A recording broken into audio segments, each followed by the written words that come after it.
तीन चमत्कारी लड़के। एक किसान के तीन बेटे थे। तीनों के अलग अलग गुण थे। बड़ा लड़का जिस जानवरों की भाषा समझ पाता था। बीच वाला लड़का जमीन के नीचे क्या है वह बहुत दूर तक देख पाता था। और छोटा बेटा वह हवा से भी तेज भागता था। वह अपनी जमीन पर खेती बाड़ी करके अपना दिन गुजारते थे। एक दिन तीनों बेटे और उनके पिताजी खाना खा रहे थे। तभी पिताजी गहरी सोच में थे। तो बड़ा वाला लड़का कहता है, पिताजी आप क्या सोच रहे हो? तो पिताजी कहते हैं, मैं सोच रहा हूँ कि आलू की खेती समझ इस बार बहुत अच्छे से हुई है। लेकिन समझ नहीं आ रहा है कि हमारे खेत का आलू अभी तोड़ना चाहिए कि नहीं, क्योंकि अभी बारिश शुरू हो गई तो आलू सड़ जाएंगे। सारी मेहनत बेकार चली जाएगी। बस यही सोच रहा था। तभी बीच वाला लड़का कहता है, आप बिल्कुल चिंता मत करो पिताजी। मैं जमीन के पास जाकर देखता हूँ कि अपनी फसल कितनी उगी है। फिर बीच वाला लड़का और सभी लोग खेत पर पहुँचते हैं। और बीच वाला लड़का अपनी आंखों से चमत्कारी नजरों से देखता है। तो उसे अपने आलू की फसल दिखाई देती है, जो बहुत अच्छी होती है। बहुत बढ़िया तरीके से आलू लगे होते हैं। फिर पिताजी पूछते हैं, अरे बेटे कुछ समझ में आया? तो बीच वाला लड़का कहता है, पिताजी सारे आलू अच्छे से तैयार हो चुके हैं। फिर पिताजी कहते हैं, अरे वाह, बढ़िया बढ़िया, आज ही हमें सारे आलू खोदकर निकालने होंगे, ठीक है? तभी बड़ा वाला लड़का को एक मैना की आवाज सुनाई देती है, जो कहती है कि आज दिन में तूफान आने वाला है। तो वह अपने पिताजी से कहता है, बाबा आज तूफान आने की संभावना। तो उसके पिताजी कहते हैं, क्या बोल रहा है? कब और कैसे? तो वह बताता है, आज दोपहर में वही तो मैना पक्षी ने यही तो बोला है। तो उनके पिताजी कहते हैं, सर्वनाश, तो इसका मतलब अभी सब आलू तोड़ने होंगे। लेकिन इतने सारे आलू और एक बार में कैसे? तो उनका सबसे छोटा वाला बेटा कहता है, आप चिंता मत कीजिए पिताजी, मैं सारे आलू ले लूंगा और अभी जाकर गोदाम साफ कर कर आता हूँ। आप बिल्कुल भी चिंता मत कीजिए पिताजी। फिर पिताजी कहते हैं, हाँ हाँ, यह ठीक रहेगा, यही सही रहेगा। उसके बाद यही आ जाना, ठीक है? फिर वह कहता है, ठीक है पिताजी, और हवा की रफ्तार से चला जाता है। और इधर वह दोनों बेटे आलू खोदने में लग जाते हैं।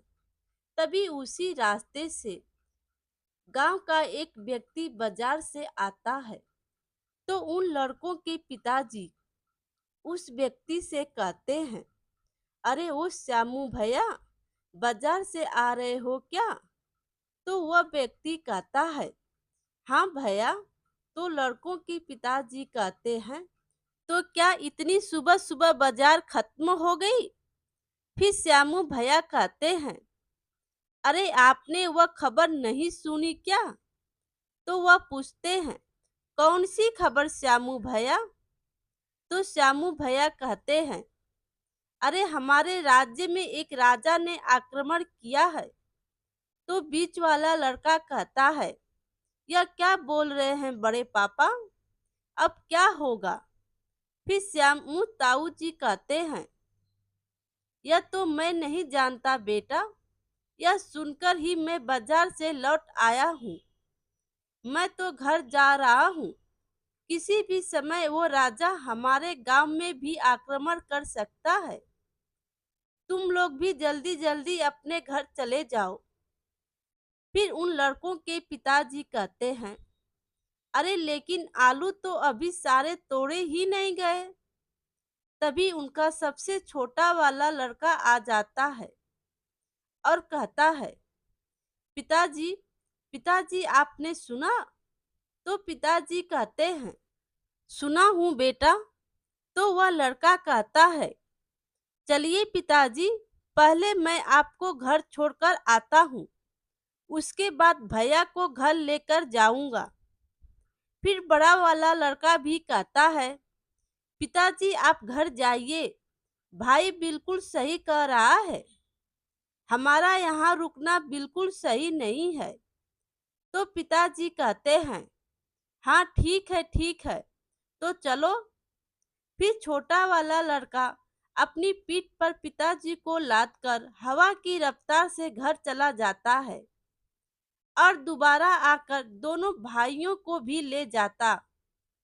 थोड़ी देर बाद आधी तूफान बारिश खूब जोरों से चलने लगती है। सभी लोग घर में आराम से सो जाते हैं। तभी एक राहगीरी आता है और उनके घर का दरवाजा खटखटाता है और कहता है, कोई है घर में, कोई है? फिर बड़ा वाला लड़का उठता है और कहता है, इतनी रात को इस तूफानी बारिश में कौन आ सकता है?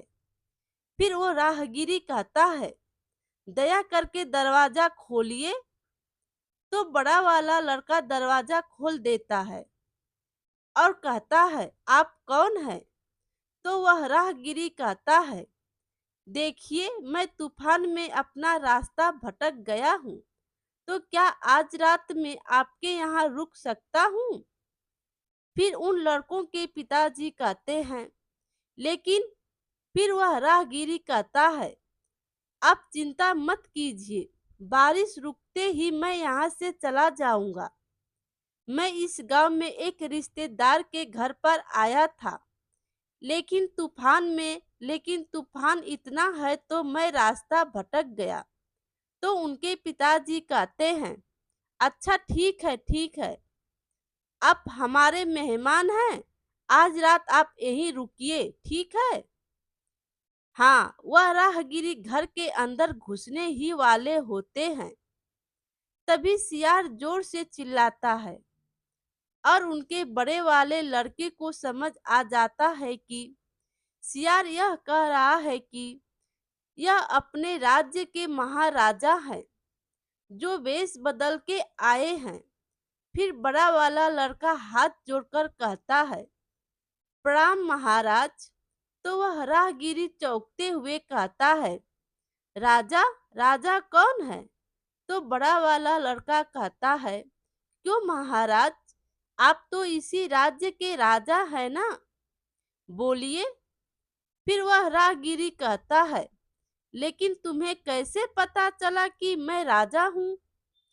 मेरे पोशाक से तो ऐसा नहीं लगता कि मैं राजा हूँ। फिर वह बताता है कि महाराज, मैं सियार के चिल्लाने से समझ चुका हूँ, आप रूप बदलकर आए हैं दुश्मनों से अपने आप को बचाने के लिए, हमारे घर में आश्रय लिए हैं। आप बिल्कुल यहाँ रह सकते हैं। हम लोग 3 भाई हैं, हम लोग आपकी रक्षा करेंगे। फिर महाराज कहते हैं, अरे वाह, यह तो बहुत अद्भुत गुण है। जीव जानवरों की भी भाषा समझ पाते हो क्या?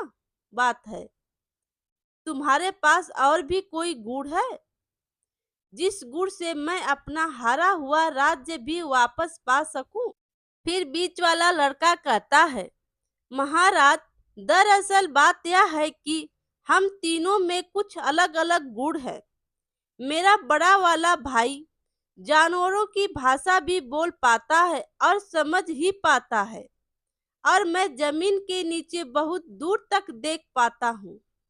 और मेरा छोटा वाला भाई हवा से भी तेज भाग सकता है। फिर महाराज कहते हैं, अरे वाह वाह, मुझे लगता है कि इन गुणों से मैं हारा हुआ राज्य भी वापस पा सकता हूँ। सुनो सुनो, मैं मेरे शयन कक्ष में सोता हूँ, उसके नीचे 10 फीट अंदर मेरी एक जादुई तलवार पड़ी हुई है। वो अगर मुझे आज रात मिल जाए तो कल सुबह मैं शत्रुओं को हरा सकता हूँ। और मेरा राज्य भी मैं वापस पा सकता हूँ। लेकिन समस्या यह है कि दुश्मनों से बचने के लिए मेरे सैन्य कक्ष के जैसे 100 सैन्य कक्ष हैं। मुझे नहीं पता कि कौन से शयन कक्ष के नीचे वह जादुई तलवार रखी है और असल शयन कक्ष कौन सा है, वह भी मुझे नहीं पता। वह हमें ढूंढना ही होगा। वहां की जमीन खोदकर वह हमें देखना होगा कि वह तलवार है कहाँ।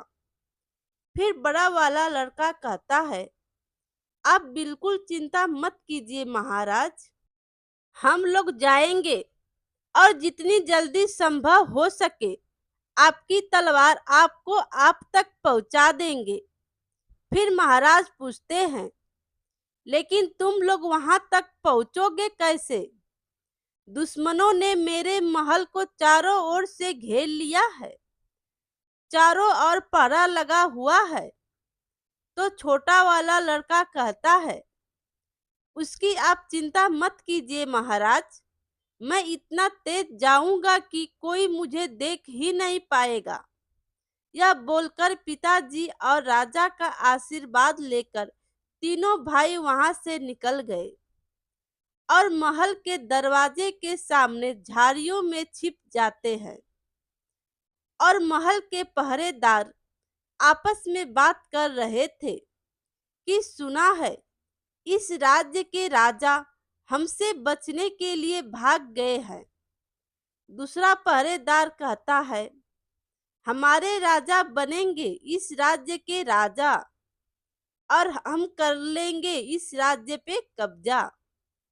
फिर बड़ा वाला लड़का अजीब सी आवाज निकालकर सियारों को बुलाता है और उन्हें कहता है कि वो उन पहरेदार पर हमला कर दे।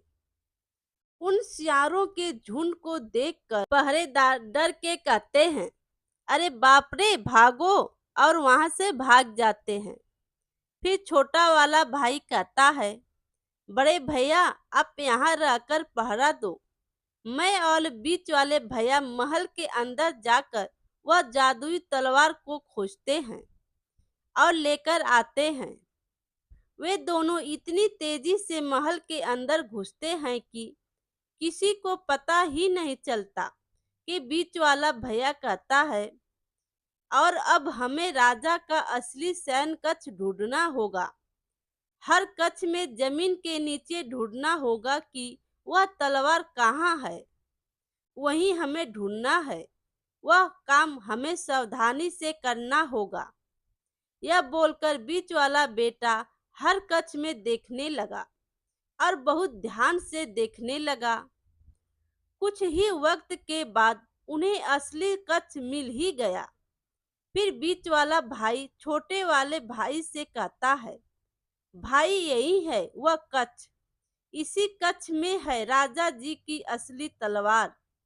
और तभी वहां दीवार पर लगी घंटी बजने वाली घड़ी बजने लगती है और छोटे वाले भाई के दिमाग में एक आइडिया आता है।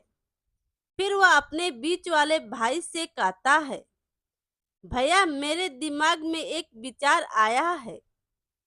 जब घड़ी की घंटी बजेगी उसी वक्त हम जमीन खोदना शुरू कर देंगे। घड़ी की आवाज से खोदने का आवाज किसी को सुनाई नहीं देगा। तो बीच वाला भाई कहता है, बहुत अच्छे, ऐसा ही करेंगे। छोटा वाला भाई कहता है, मैं जाकर फावड़ा लेकर आता हूँ। फिर जब घंटी बजती थी तब वह लोग खोदते थे जिससे किसी को सुनाई नहीं देता था। कुछ ही देर में उन्हें एक संदूक दिखाई देता है जिसमें वह तलवार पड़ी रहती है।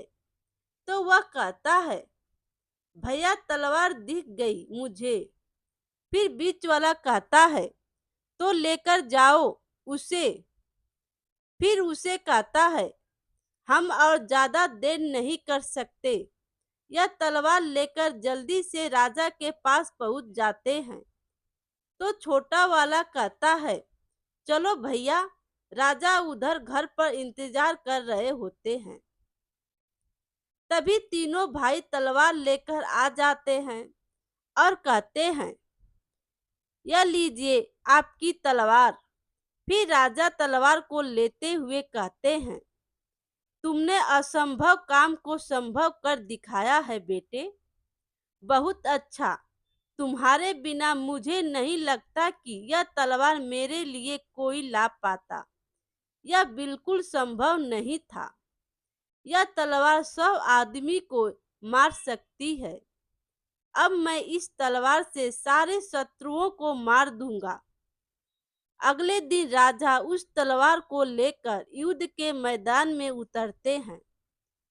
वह तलवार में से आग की किरणें निकलती थी, जिससे एक ही बार में 50-50 सैनिक मर जाते थे। जादुई तलवार से राजा ने सबको हरा दिया और अपना राज्य वापस पा लिया। और कुछ दिन के बाद जब तीनों भाई खेत में खेती का काम कर रहे थे, तो राजा का रथ आता है। उसमें से एक सैनिक उतरता है और कहता है, महाराज ने आप तीनों को राज दरबार में बुलाया है। आप लोग मेरे साथ रथ में चलिए। आइए आइए। फिर वह तीनों राजा के राज दरबार में पहुंच जाते हैं। वहां राजा कहता है, आइए आइए मंत्री जी, यही हैं वह 3 गुणी बच्चे, जिनकी वजह से मैं हारा हुआ राज्य भी वापस पा चुका हूँ। इसलिए आज से यह लड़के और उनके पिताजी भी इस राजमहल में ही रहेंगे। आज से मैं इन तीनों को अपना प्रधान घोषित करता हूँ। तो मंत्री जी मेरी बात सुनिए, आप इनका आयोजन कीजिए। तो मंत्री जी कहते हैं, ठीक है महाराज, ठीक है। तीनों को पूरे राज दरबार में माला और साफा पहनाकर स्वागत और सत्कार किया जाता है। मेरे प्यारे दोस्तों, कहानी अच्छी लगी हो तो लाइक कीजिए और अपने दोस्तों में शेयर कीजिए, और चैनल पर नए हो तो चैनल को सब्सक्राइब कीजिए। Thank you.